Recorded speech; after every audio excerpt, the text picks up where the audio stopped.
Pierre Morpain was a French ship's captain, privateer, and naval officer, active in the waters of the West Indies. Morpain is best known for a highly successful privateering career along the coast of Acadia during Queen Anne's War and King George's War. He notably made a providential arrival, with supply-laden prizes in tow, at the Acadian capital, Port Royal, not long after the first 1707 siege. In his later years he participated as a military commander in the defensive Fortress Louisbourg during the 1745 siege. Early life. Pierre Morpain was born in Blaye, a community on the Gironde in southwestern France, in roughly 1686.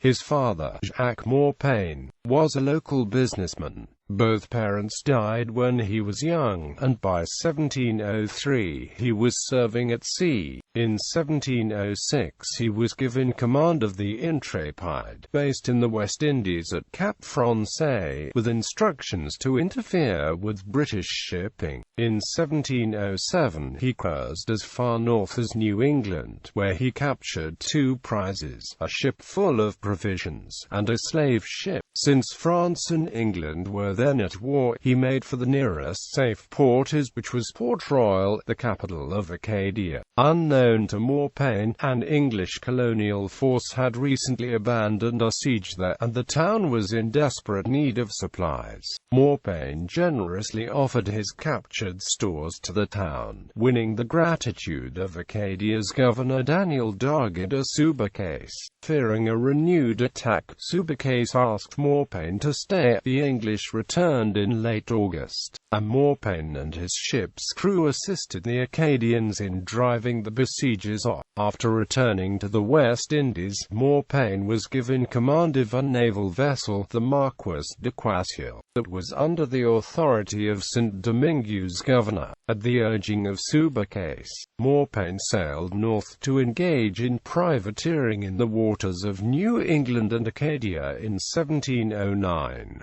While there he married Marie-Joseph de Chauffours, daughter of Louis d'Amours de Chauffours, an Acadian settler. His privateering was highly successful, building a reputation with both the French authorities and New England sailing interests. When the English failed to attach Port Royal in 1709, Morpain returned briefly to the West Indies to return his employer's vessel. He then settled in Plaisance, Newfoundland, where he was joined by his wife, and he again took up privateering. In 1711 a French Indian force besieged Annapolis Royal but lacked armaments to attack the fort. Following a request they made to Newfoundland's governor, Morpain loaded his ship with supplies and munitions and sailed off to meet them. However, his ship encountered part of a major British naval expedition, and was captured after 3 hours' battle.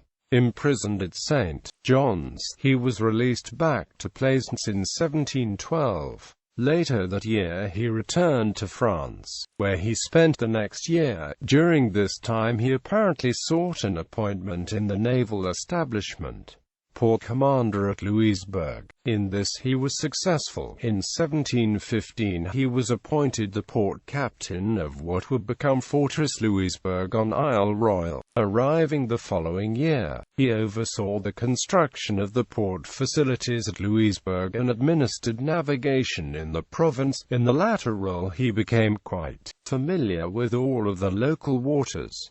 By the 1740s his duties including the instruction of navigation to the colony's mariners. With the advent of war in 1744, Morpain again took to the seas against British colonial shipping. His reputation was such that reports of the activities of Morpain were sufficient to keep merchant ships in port.